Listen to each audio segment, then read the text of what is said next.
उत्तर बिहार का अघोषित राजधानी मुजफ्फरपुर है और आपका कोचिंग मतलब उत्तर बिहार में लोकप्रिय हो रहा है। विगत 10 साल का एक्सपीरियंस है। RSD कॉन्सेप्ट आईएएस, पीसीएस और बीपीएससी, यूपीएससी और बिहार दरोगा का तैयारी करते हैं। किस तरह तैयारी करते हैं इस समय में 2023 में बीपीएससी के बच्चे का रिजल्ट अच्छा आया है। लोग और बहुत से लड़के पिछड़ गए हैं, जो गाइडलाइन नहीं मिला है उन बच्चे पिछड़ गए हैं, और जो बच्चे पास किए उनको क्या बधाई शुभकामना देंगे?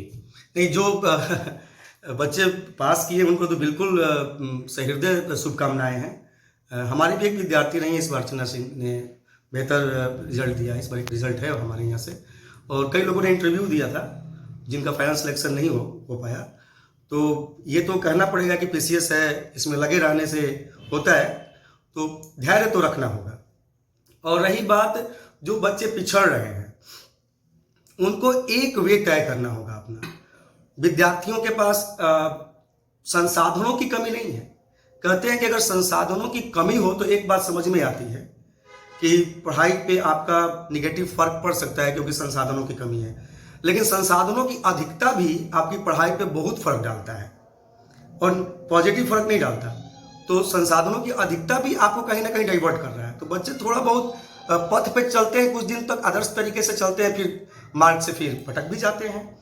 तो आमतौर पे कहा जाता है विद्यार्थियों को कि पार्ट 1 से तैयारी करना चाहिए, आपको लगे रहने से।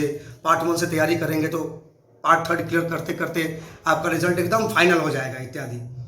तो हम ये कहना चाहते हैं, पार्ट 1 की तरफ आप उनको जागरूक भी करें कि पार्ट 1 से तैयारी कीजिए, और दूसरी तरफ कहते हैं कि सेलेक्टिव अध्ययन करो।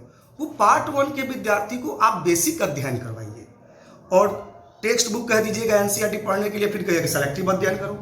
तो 6 to 10th के लिए आप ही बताइए कि एक 6 to 10th की किताब के लिए क्या सेलेक्टिव अध्ययन होना चाहिए। उसको तो बिल्कुल एक सिरे से दूसरे सिरे तक 4-5 बार बुकों की अध्ययन होनी चाहिए। और दूसरी बात, कोई भी एक पुस्तक भाई कम से कम 5-7 बार पढ़िए, ठीक है। आपको अगर आज के समाज में आप देख लीजिए, आज विद्यार्थियों को खासकर एक मैसेज देना चाहेंगे कि मैं आपको अगर एक 6 क्लास की किताब दे दूं और मैं कहूं कि 15 दिन में 20 दिन में कंप्लीट कीजिए, तो आप ईमानदारी से दिल पे हाथ रख के अपने से खुद से पूछिएगा कि क्या आप 15 दिन में उस 6 क्लास की किताब को, हिस्ट्री या ज्योग्राफी किसी भी किताब को बढ़िया से कंट्रोल के साथ कंप्लीट कर लेंगे, नियंत्रण के साथ। तो आप 15 दिन में कैसे सिलेबस, 1 महीने में कैसे पाठ्यक्रम कंप्लीट कर रहे हैं, तो आप कहीं ना कहीं भटक तो रहे हैं। आप सिविल सेवा पेशियस की तैयारी कर रहे हैं, उसमें आपके पास 1 साल का पेशेंस नहीं है। तो देखिए, विद्यार्थी क्या होता है कि 1 साल रुक कर तैयारी ढंग से नहीं कर पा रहे हैं। वो आज फॉर्म भरता है, कल से तैयारी में लग जाता है, टेस्ट सीरीज, उसमें धोखे से अगर पीटी हुआ तो हुआ, फिर मेंस के लिए अलग, तो उसमें अगर हो गया बहुत। आज जिस प्रकार से पाठ्यक्रम बदला है, जिस प्रकार से मेंस का पाठ्यक्रम बदला है, उस हिसाब से तो शॉर्टकट तरीका बिल्कुल विद्यार्थियों के लिए सही नहीं होगा। निश्चित रूप से पहले से ध्यान दें। सिलेक्टिव अध्ययन का समय होता है जब आप जिस वर्ष एग्जामिनी हो जाते हैं, उस समय बिल्कुल सिलेक्टिव होइए। लेकिन पार्ट 1-2 से बिल्कुल 6 to 10 क्लास प्रॉपर अध्ययन कीजिए। एक अच्छे शिक्षक के साथ अगर गाइड में चल रहे हैं तो ये और बढ़िया है। Self study is the best study होता जरूर है, लेकिन सेल्फ स्टडी भी कब, जब आपके पास अप्रोच हो। अच्छा, आज देखा गया है कि मैक्सिमम स्टूडेंट के पास जो समस्या है कि वो डिसाइड नहीं कर पाते कि वो किस फील्ड में जाए, किस सेक्टर में जाए। ये एक बड़ी समस्या निकल करके बाहर आई है समाज में, क्योंकि वो खुद डिसाइड नहीं कर पाते कि उन्हें क्या करना है।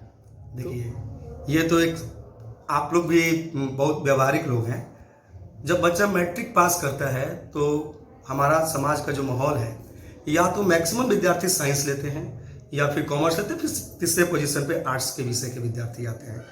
तो ऑब्वियस सी बात है कि इंटर में उनका प्लान तय है कि हमको नीट निकालना है, आईआईटी निकालना है, उनका प्लान तय है। जब वहां पे कुछ नहीं हो पाता है, तब वो सोचते हैं कि या तो जनरल कंपटीशन की तैयारी करेंगे या फिर पीसीएस की। मैक्सिमम आबादी की बात कर रहे हैं हम। तो पहले वो जनरल कंपटीशन के तरफ, कुछ ही बच्चे ऐसे हैं जिनके मन में ये है कि हमको सिविल सर्विसेज करना है। लेकिन कुछ विद्यार्थी, मैक्सिमम लेवल पे वो विद्यार्थी हैं कि जो जनरल कंपटीशन भी करते हैं, सोचते हैं सिविल सेवा भी निकाल लें। तो इसमें वो कहाँ खुद को बैलेंस कर पाते हैं, ये उनको सोचना होगा।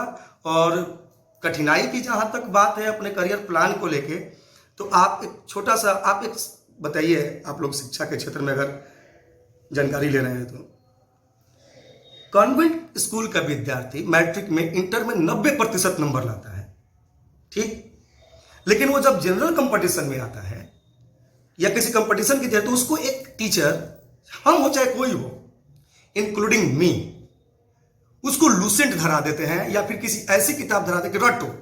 तो क्या 90% लाने वाले विद्यार्थी की एबिलिटी ये है कि जनरल कंपटीशन के नाम पे उसको हम रट्टा मरवाएं? तो उसके 90% लाने का क्या आदर्श है, क्या आइडिया बताइए?